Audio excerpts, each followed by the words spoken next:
आदरणीय भगवान के दरबार में उपस्थित आज की सत्संग सभा के अध्यक्ष महोदय, पूजनीय हनुमान जी महाराज, पूजनीय संत महंत, सेवा और श्रद्धा के संचालक महोदय, भक्ता श्रोता भक्त भक्तानी बाल बच्चे सबको मिलकर प्रणाम। राम राम राम राम।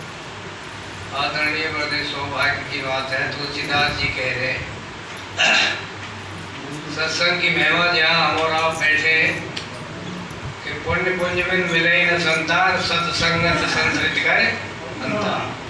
जीव के भाग्योदय है वह सत्संग सुने संत मिले तो जीवात्मा संस्कृति कहे आवागमनते रहे रह जाए। भाई साहब कह रहे दुए कैसे ये कहिए हमने तुम्हें समय। संचालक महोदय यूँ कह रहे हैं कि वो परमात्मा आत्मा ये कहे या दुए या वो कैसे प्राप्त होते हैं जो मनवाड़ी बुद्धि का विषय नहीं है। दुए की बात तो ऐसे हुई मान सिंह जी भाई साहब के अस्थि भांति प्रिय नाम रूप जंजाल। तो ये तो नाम रूप के जो हमारे अलग प्रतिमा दिख रही है ये तो जंजाल है नहीं। अस्थि भांति प्रिय जो परमात्मा का स्वरूप है, ईश्वरांश जीव अविनाशी चेतन सहज सुख, इसको कृष्ण भगवान भी कह रहे हैं कि ममेवान से जीव लोग के जीव होते सनातन। वही सनातन से सबके अंदर परमात्मा सूक्ष्म से सूक्ष्म है, कण कण में व्यापक है। रणधीर भाई साहब सब कुछ बताएंगे तो उनकी कहीं जो है कमी ना है, सब जगह विद्यमान है। पर विषय अब आप लोगों ने समझना अपनी अपनी वाणी से अपने अपने अनुभव अनुसार अपने गुरु सानिध्य की ज्यादा जो ज्ञान उत्पन्न हुआ है उसके द्वारा जो है सब बात बताइए। समर्पण भाव की बात आ रही है कि भगवान ये कह रहे हैं बिना समर्पण भाव के भगवान जो है दर्शन नहीं देते हैं। कुछ शास्त्रों में ऐसे उल्लेख आते हैं कि समर्पण भाव से भी भक्ति करने पर सगुण स्वरूप परमात्मा के दर्शन होते हैं। इसके बाद में भी कृष्ण तुलसीदास जी लिखते हैं और रामचंद्र जी कहते हैं कि मम दर्शन फल परम अनुपर जीव पावने सहज स्वरूपा। पहले तो सगुण साकार भगवान के दर्शन होते हैं भजन करने से, जब मन वाणी होती है और सबको समाहित करके समर्पण भाव से। और संचालक महोदय जी का विषय है जहाँ पे जो है रणधीर भाई साहब चर्चा करिए।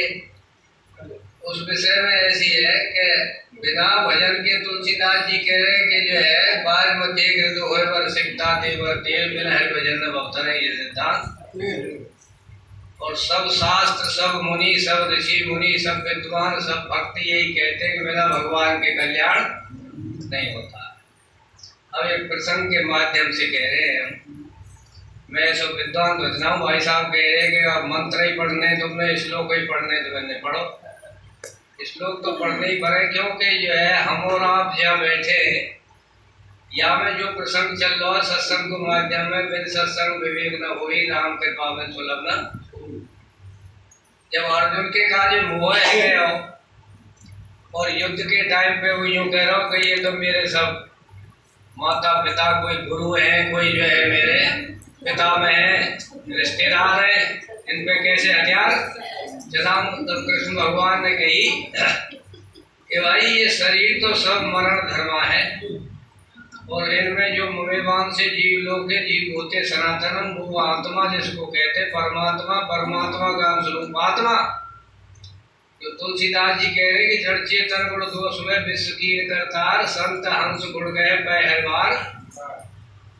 भाई साहब कह रहे तो रणधीर सिंह जी के जड़ चेतन चेतन एक है ईश्वर में, जीव में और ब्रह्म में, तीनों में उपाधि भेद है।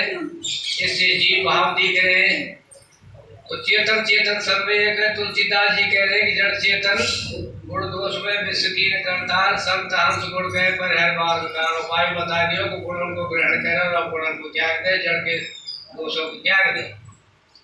तुलसीदास जी कह रहे हैं कि जड़ चेतन की ग्रंथ बढ़ गई जब मृषा छूटत कठिनाई। ग्रंथि भी बढ़ गई है, मिथ्या भी है, लेकिन कठिनाई के छूटती है, छूट तो जाए। अब यही की कह रहे कि परमात्मा को अंशरूप चेतन आत्मा चेतन कह रही तुलसीदास जी ने। और जड़ जड़ जिसको कह रही कि जगत प्रकाश प्रकाश रामू मायाधीश ज्ञान गुण धामू जास सत्यता ते जड़ माया भाषी विशद मोह सहाया। तो वो परमात्मा की शक्ति है, उसको माया कहते हैं। माया के दो भेद है, विद्या और अविद्या। और उनके द्वारा अविद्या में जीव जो है कर्म विभाग में फंसा हुआ है, और विद्या के द्वारा ज्ञान के उससे पार होने का साधन है उसके लिए। अब बात जहाँ सत्यता थे, वो माया भी परमात्मा की है, क्योंकि परमात्मा माया के पति हैं। उनके अंदर में रहनी उनकी शक्ति है, जैसा वे चाहते हैं वैसा उसको करती है। वो मेरी अध्यक्षता में काम करती है। तो परमात्मा माया के पति हैं, उनकी ही शक्ति है। इसलिए जास सत्यता ते जड़ माया, ये माया जो कह दी है वो प्रकृति है, जड़ है।